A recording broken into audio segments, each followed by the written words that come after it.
കഴിഞ്ഞ ക്ലാസ്സിൽ നമ്മൾ ആ എന്ന അക്ഷരവും ആ എന്ന അക്ഷരവും ആ ചിഹ്നവും പഠിച്ചു. ഇനി നമ്മൾ ഇന്ന് പഠിക്കാൻ പോകുന്നത് മലയാളത്തിലെ മറ്റൊരു അക്ഷരമാണ്. ഇതൊക്കെ നിങ്ങൾക്ക് പരിചയമുള്ള അക്ഷരമായിരിക്കും. അക്ഷരം ഈ ആണ്. ഈ എന്ന് പറയുന്ന അക്ഷരമാണ് ഇത്. കണ്ടോ? ഈ വെച്ചിട്ട് വാക്കുകൾ നിങ്ങൾക്ക് അറിയായിരിക്കും അല്ലേ? ഇല,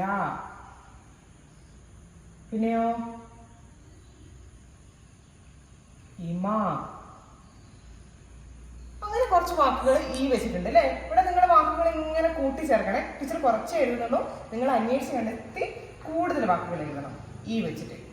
ഇത് ഈ എന്ന് പറയുന്ന അക്ഷരം. അടുത്തത് ഇതാ നമ്മൾ പറയുന്ന അടുത്ത അക്ഷരമാണ് ഈ. കണ്ടോ? ഇത് ഈ, ഇത് ഈ എന്ന് പറയുന്ന അക്ഷരം. ഈ എന്ന് പറയുന്ന അക്ഷരം കൊണ്ട് നമുക്ക് വാക്കുകൾ ഉണ്ടാക്കിയാലോ? ഒന്ന് ഈച്ച. ഇത് നോക്കിയേ, ഇതാ ഈ ചിഹ്നം ഇട്ടില്ലെങ്കിൽ ഇച്ച എന്നായിപ്പോ അല്ലേ? അപ്പം ഈ എന്നുള്ള ഈ ചിഹ്നം ഇട്ടപ്പോഴാണ് ഈച്ച. ഈറ്റ. കണ്ടോ? ബാക്കിയുള്ള ഇത് വെച്ച് ചേർന്ന പദങ്ങൾ നിങ്ങൾ എഴുതണം കേട്ടോ. ഈ എന്ന അക്ഷരവും ഈ എന്ന അക്ഷരവും പഠിച്ചു. ഇനി ഈ എന്ന് പറയുന്ന ചിഹ്നമുണ്ട്. ഈ എന്ന് പറയുന്ന ചിഹ്നമാണ് ഇത്. കണ്ടോ? ഇത് ഈ എന്ന് പറയുന്ന ചിഹ്നമാണ്. ഇനി ഇത് കണ്ടോ? ഇത് ഈ എന്ന് പറയുന്ന ചിഹ്നം. ഇത് ഈ എന്ന് പറയുന്ന അക്ഷരം, ഇത് ഈ എന്ന് പറയുന്ന അക്ഷരം. ഈ അക്ഷരങ്ങളിൽ വരുന്ന വാക്കുകളാണ് ടീച്ചർ രണ്ടെണ്ണം വീതം എഴുതിയിട്ടുള്ളത്. ഇനി നമ്മൾ അടുത്തത് ഇതിന്റെ ചിഹ്നങ്ങളാണ്. ഈ ചിഹ്നം, ഈ ചിഹ്നം. അപ്പൊ നമ്മൾ ഈ ചിഹ്നം വെച്ച് കുറച്ച് വാക്കുകൾ പറഞ്ഞാലോ? എന്തൊക്കെ പറയാം നോക്കൂ. വഴി.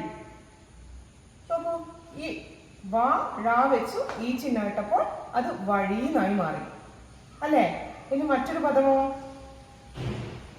ഒന്ന് മിഴി. കണ്ടോ? മിഴി. ഇവിടെയും ഈ ചിഹ്നം വന്നു, ഇവിടെയും ഈ ചിഹ്നം വന്നു. അല്ലെങ്കിൽ നമ്മൾ എന്താ ഈ പദം എന്തായി മാറും? മഴ എന്ന് വായിക്കും അല്ലേ? ചിഹ്നങ്ങൾ ഇല്ലെങ്കിൽ ഇതാ, ചിഹ്നം ഇല്ലെങ്കിൽ ഇത് മഴ എന്ന് വായിക്കും. ചിഹ്നം ചേർന്നത് കൊണ്ട് വേറൊരു പദമായി മാറി, മിഴി.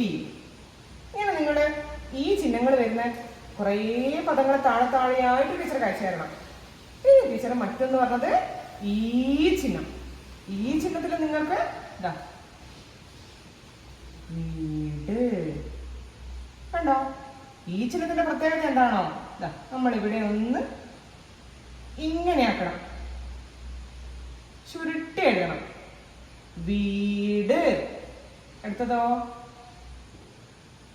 വീണ. നീട്ടി എഴുതുന്നു അല്ലേ? ഈ ചിഹ്നം നമ്മൾ ഈ ചിഹ്നത്തിന് നീട്ടി വീണ. ബാക്കി ഈ ചിഹ്നം വരുന്ന പദങ്ങൾ നിങ്ങൾ ഇവിടെ എഴുതി ചേർത്ത് ടീച്ചർക്ക് അയച്ചു തരാം.